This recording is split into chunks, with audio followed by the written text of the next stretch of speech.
dan kesempatan saya berikan kepada romantis pastor peruk yang luar biasa hebat ini. Silakan. Baik, terima kasih Pater. Penjelasannya singkat, padat, jelas dan berisi.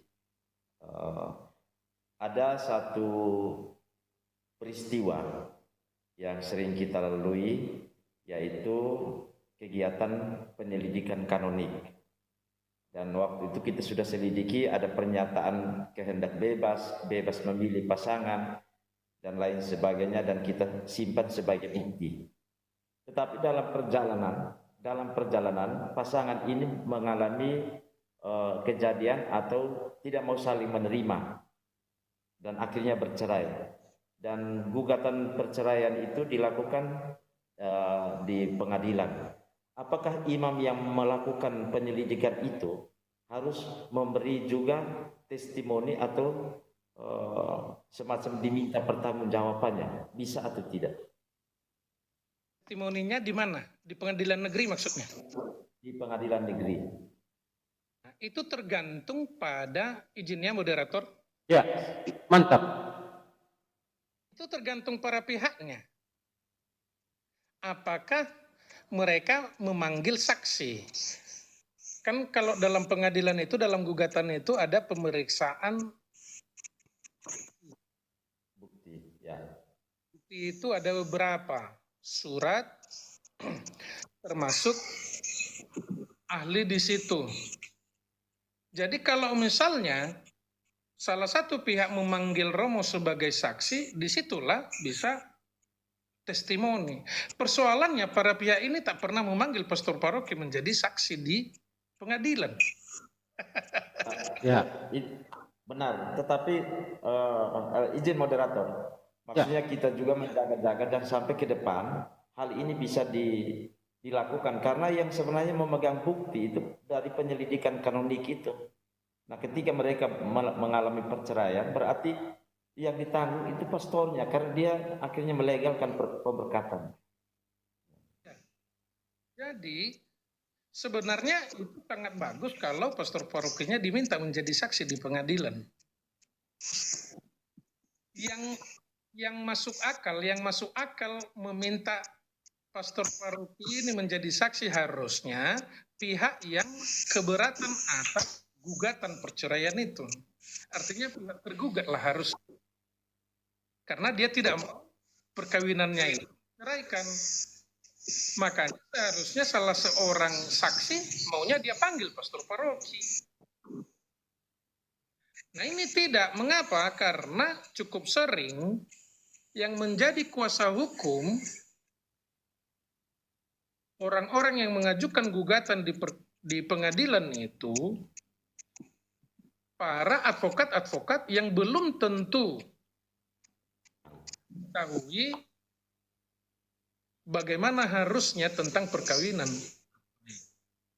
Itu yang pertama. Yang kedua, umumnya kalau sumber perceraian itu ialah percekcokan dan pertengkaran terus-menerus,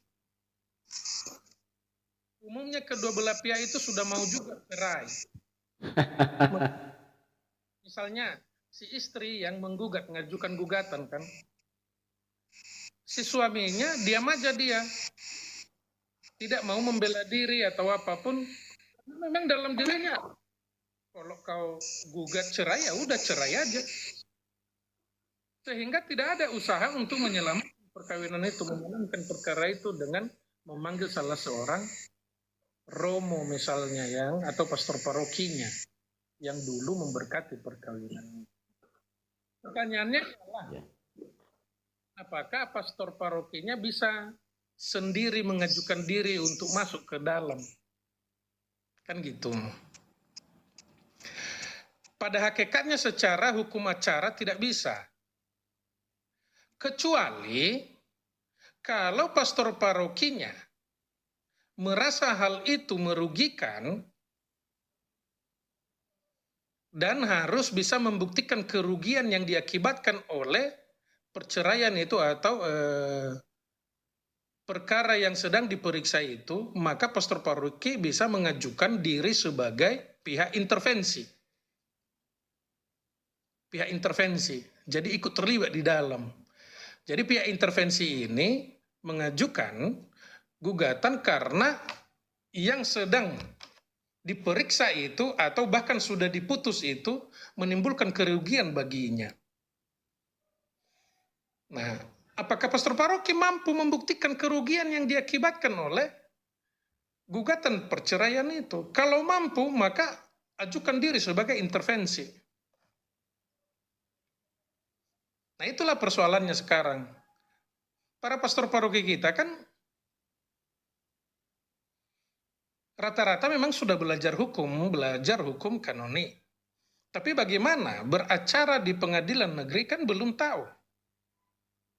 Hukum sipil kan tidak dipelajari di seminari tinggi, di filsafat teologi, tidak. Saya tahu karena saya memang belajar hukum, kan gitu. Nah, bagaimana seandainya saya pastor paroki? Ya kalah menang itu kan bukan kita yang menentukan, majelis hakim. Tapi coba dulu, saya akan mengajukan diri kalau misalnya ada umatku mengajukan perceraian, ketika diajukan gugatan sudah masuk pada tahap misalnya pembacaan gugatan, lalu menjawab, kuajukan diriku sebagai intervensi. Lalu saya buktikan bahwa itu merugikan gereja Katolik. Akan gitu. Bahwa nanti ditolak oleh majelis hakim, ya itu keputusannya. Sekurang-kurangnya kita selalu melakukan upaya-upaya untuk menyelamatkan perkawinan. Itu dari sisi pastoral kita ya. Tapi kalau ditanya kepada saya orang hukum, bagaimana? Saya katakan, kalau fokus kita adalah hukum sipil, maka yang kita tanya dulu, kita teliti apa sumber persoalan mereka. Kalau persoalan mereka itu bisa mengancam atau berpotensi mematikan salah seorang pihak, misalnya KDRT yang terus-menerus, dan kalau misalnya mereka tidak berpisah, bisa terjadi pembunuhan dan lain sebagainya. Ya, kalau saya advokat, saya akan dukung itu perceraian. Karena perceraian mereka hanya terjadi secara sipil, bukan secara gereja. Secara gereja mereka tetap diakui sebagai suami istri. Tapi dari segi hubungan sosial di tengah masyarakat, mereka sudah dilihat sebagai yang tidak lagi suami istri. Maka tidak boleh lagi yang satu mengganggu yang lain. Kalau tidak, bisa satu kampung itu nanti mengamuk. Atau saudara si perempuan, keluarga si perempuan bisa membela saudarinya. Ngapain kau ke sini? Bukan lagi suaminya kau, gitu. Maaf ya, kami di arah-arah barat Indonesia ini, pakai kau itu normal untuk kami ya. Ya, kami juga normal. Itu persahabatan, kekerabatan, kedekatan, banyak aspek ditinjau dari filosofis romopatis juga ada. Karena kalau dalam bahasa Indonesia kan pakai Anda, Ya. Bapak kan gitu. Jadi itu keakraban, kedekatan, rasa dekatnya itu ada, kita merasakan itu. Baik Rom, ini mungkin pertanyaan terakhir sebelum saya naikkan teman-teman yang ada di Komal ini. Setelah itu saya minta Pak Frederick menyanyikan satu lagu, pertanyaan terakhir untuk Romo. Apa perbedaan antara sakramen perkawinan dan pemberkatan gereja dalam lingkup lintas agama? Oke ya. Kalau sakramen perkawinan itu, kita mulai dengan pengertiannya dulu. Sakramen perkawinan itu secara singkat kita mengerti sebagai sarana dan tanda keselamatan Allah bagi suami istri. Itu berarti ketika perkawinan itu dilangsungkan secara sakramental, maka si suami harus berusaha dengan sungguh-sungguh dan seluruh hidupnya menjadi tanda dan sarana yang menghadirkan cinta kasih Allah bagi istri dan keluarganya, anak-anaknya. Maka kalau dulu dia mabuk-mabukan, setelah dia kawin dia harus bertobat berhenti mabuk-mabukan karena dirinya sekarang menjadi tanda dan sarana kehadiran Allah kepada istrinya. Dengan demikian istrinya bisa melihat dalam diri suaminya itu bahwa Allah sungguh cinta kepadaku, Allah sungguh mengasihiku dan sebagainya. Demikian juga dengan istri. Dia menjadi tanda dan sarana kehadiran Allah bagi suaminya yang mencintai, mengampuni, dan lain sebagainya. Maka seorang istri, kalau dulu dia masa gadis suka bepergian bersama kawan-kawannya, setelah menikah, dia harus bisa membatasi diri. Mengapa? Karena dirinya sekarang bukan yang dulu lagi, tapi sekarang sudah khusus dia menjadi tanda dan sarana kehadiran Allah bagi suaminya. Sehingga ketika suaminya melihat dia, suaminya langsung dapat merasakan Allah yang hadir dalam hidupnya. Allah yang penuh cinta dalam hidupnya. Itulah sakramen perkawinan kalau kita melihat dari segi pengertian sakramen, kan gitu. Lalu dari segi aspek yuridis sakramental, perkawinan sakramen itu terjadi kalau orang baptis melangsungkan perkawinan. Jadi terjadi antar orang-orang baptis. Itu kan kanon yang kita baca kemarin dulu. Ya.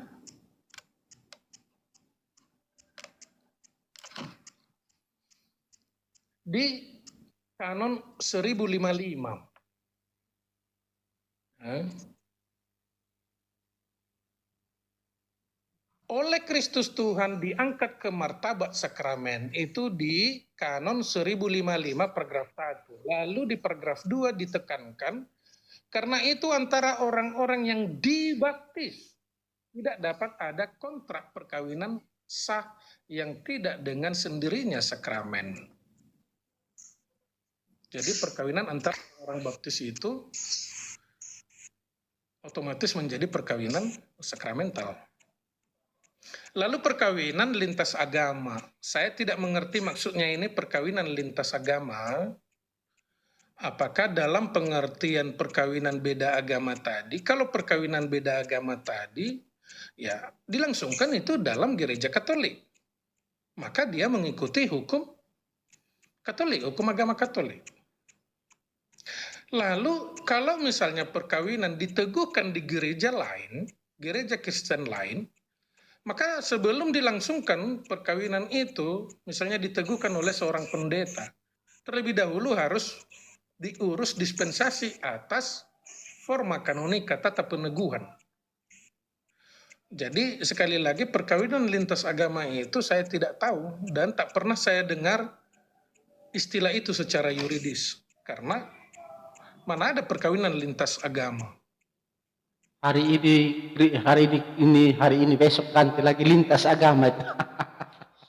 Iya, saya merasakan bahwa ketika ada pernikahan di gereja, umat kita ini hidup berkeluarga, tetapi setelah hidup berkeluarga sudah nikah, namun mereka seakan-akan tidak ada ikatan yang merasakan bahwa mereka sudah berkeluarga, sudah suami beristri. Dan ini saya juga sebagai agen pastoral, saya mau bahwa ada sesuatu yang harus ada keterikatan yang harus diberikan dari gereja, bahwa ketika ada pernikahan yang dilakukan di gereja tidak boleh lagi macam kayak tidak boleh pisah lagi begitu. Memang dalam sementara mereka persiapan untuk pernikahan banyak yang diberikan untuk materi-materi, tapi itu saya rasa bahwa itu hanya untuk menguatkan mereka, tetapi tidak ada sesuatu yang harus ditekankan, harus dipertahankan begitu. Jadi pernikahan ini setelah mereka hidup berkeluarga, sudah menikah, mereka tidak merasakan ada sesuatu yang diikat oleh gereja begitu. Itu kenapa begitu umat kita itu merasa longgar begitu. Baik, terima kasih. Ini Frater Geri ini mantan murid saya di Novisiat SPD Nino. Kira-kira pertanyaannya seperti ini, Romo. Pasangan kita saat ini, mereka lebih suka pada pesta perkawinan, tetapi bukan untuk hidup dalam perkawinan. Bagaimana pandangan Romo? Karena hanya berfokus pada pesta, tapi hidup perkawinan itu sendiri tidak jelas, akhirnya mereka cerai dalam kenyataan. Bagaimana mungkin Romo bisa memberi satu dua? Apakah gereja di sini tidak kuat memberikan pembinaan atau bagaimana? Iya, betul seperti itu, Romo. Ya, tenang. Saya ini rangkum bagus. Romo punya suara, Romo sedikit kuat lagi, Romo. Saya senang bahwa yang menanyakan ini seorang frater, seorang calon. Didengar? Ya, sudah. Tolong frater Jerry. Iya, pas. Mikrofonnya dulu volumenya tinggi. Ya, baik. Terima kasih. Berkaitan dengan pertanyaan frater Jerry, saya senang bahwa yang menanyakan ini seorang frater, seorang calon imam. Dan jawaban saya ini nanti minta tolong frater itu ingat dan nanti terapkanlah. Pertanyaan frater itu bukan pertanyaan yuridis, tapi lebih pada pertanyaan pastoral. Maka jawaban saya juga lebih sifatnya pastoral. Frater, kita tahu bahwa lembaga perkawinan itu adalah sesuatu yang sangat sakral. Ini juga berhubungan dengan pertanyaan si Globe ya. Globe tim soteriografis tadi berkaitan dengan perkawinan sakramennya dan bagaimana perkawinan dia pakai lintas agama. Itu yang bikin bingung. Mungkin di agama lain ya. Jadi dalam gereja Katolik itu perkawinan itu adalah perkawinan sakramen. Itu berarti saya sudah terangkan tadi pengertiannya, tapi konsekuensi yuridisnya apa? Konsekuensi yuridisnya ialah sekali untuk seumur hidup. Hanya kematian yang bisa memisahkan. Karena itu perkawinan itu sangat suci, sakral, dan bukan suatu permainan, bukan hanya sebatas sekedar pesta. Karena itulah aspek yuridis ini harus diperkuat dengan aspek pastoralnya. Salah satu yang sudah dilakukan dalam gereja Katolik ialah dengan melakukan persiapan kursus persiapan perkawinan untuk mempersiapkan orang-orang yang mau melangsungkan perkawinan sehingga mereka paham apa itu perkawinan, konsekuensi hukumnya, dan bagaimana mereka harus mempertahankan perkawinannya ke depan. Nah, kelemahan kita di banyak paroki ialah pastoralnya itu hanya sebatas pada persiapan perkawinan, tidak terjadi pada pos perkawinan, pasca perkawinan. Tidak ada pendampingan seterusnya. Sehingga ketika keluarga-keluarga itu yang masih labil sebenarnya ya, karena kan muda, mereka lebih dipengaruhi oleh emosi, dipengaruhi oleh faktor-faktor yang berasal dari luar, entah keluarga dan lain sebagainya. Dan akhirnya mereka memutuskan untuk bercerai di pengadilan negeri secara sipil. Nah, karena itu, frater, nanti kalau jadi pastor paroki kelak, amin ya, ditabiskan jadi pastor,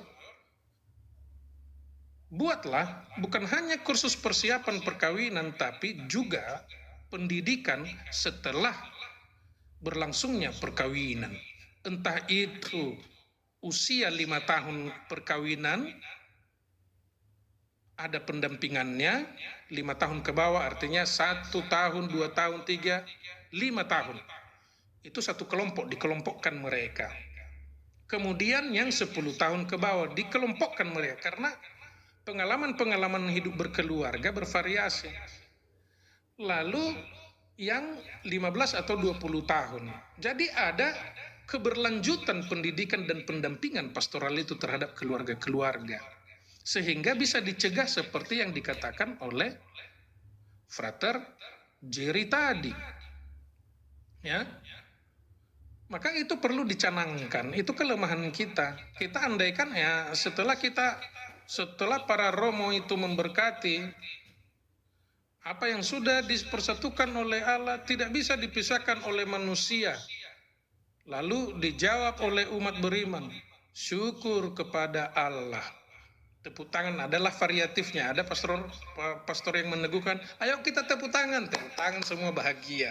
Setelah itu foto-foto, cekrek, cis katanya. Tak taunya setelah itu bertengkar. Nah disinilah pendampingan pastoral itu penting. Ada katekese berkaitan dengan ajaran-ajaran agama, itulah kerjanya Ibu Moni. Tapi ada yang pastoral keluarga.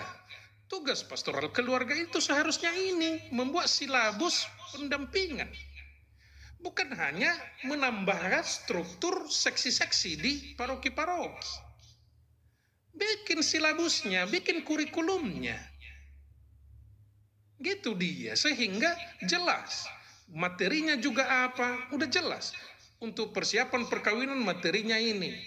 Untuk perkawinan yang usianya 5 tahun balita, itu materinya ini, yang hendak dicapai ini. Lalu bikin apa kriteria untuk mengukur keberhasilan dari pendampingan pastoral itu. Jadi ada patokannya. Demikian untuk 10 tahun ke bawah, 15 tahun ke bawah, atau 20 tahun ke bawah. Sampai pada pesta perak nanti dirayakan bersama. Bersama seksi-seksi di paroki. Tidak perlu potong kerbau, tidak perlu untuk memestakan itu. Cukup tiup lilin dan berdoa. Berikan kepada mereka satu pasang rosario yang sama persis bentuknya. Apalagi kalau ada para romo yang pulang dari Roma maunya rosario yang diberkati oleh Bapak Paus menjadi hadiah bagi mereka. Itu sederhana tapi itu bermakna. Ini waktu kita merayakan pesta perak perkawinan. Inilah yang akan mengokohkan keluarga-keluarga Katolik itu. Ya, para saudara. Nah, kembali itu saya pikir pertanyaan Frater Jerry sudah terjawab. Itu pertanyaan si Globe tadi. Saya teruskan sebentar. Perkawinan dalam gereja Katolik itu perkawinan sakramental seperti sudah saya jelaskan tadi. Apa itu pengertian sakramen?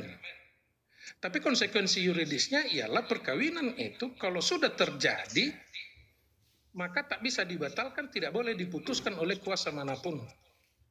Kalaupun ada halangan-halangan, itu tidak bisa diklaim secara sepihak, harus melalui otoritas gerejawi untuk melakukan anulasi, bukan perceraian, tapi untuk membuktikan bahwa dari awal mula perkawinan itu ada halangannya atau ada cacatnya. Lalu bagaimana dengan perkawinan agama-agama lain? Jelas dalam kitab hukum kanonik dikatakan perkawinan antara orang-orang yang dibaptis tidak dapat ada perkawinan sah. Jadi kalau perkawinan itu terjadi antara orang-orang baptis, tidak menggunakan istilah Katolik ya, tapi orang baptis artinya meskipun dia bukan Katolik, tapi misalnya gereja tetangga yang baptisannya itu diakui secara sah, maka itu perkawinan sakramental. Kan begitu. Lalu bagaimana dengan perkawinan antara orang-orang yang baptisannya tidak diakui oleh gereja Katolik? Ini saya hati-hati menjawabnya. Saya menggunakan istilah pada prinsipnya. pada prinsipnya itu tidak sah, tapi untuk membuktikan itu sah atau tidak, pergilah ke tribunal supaya bisa nanti dilangsungkan perkawinan itu atau diputus berdasarkan privilege polino. Begitu dia, Bapak Ibu Saudara-saudari.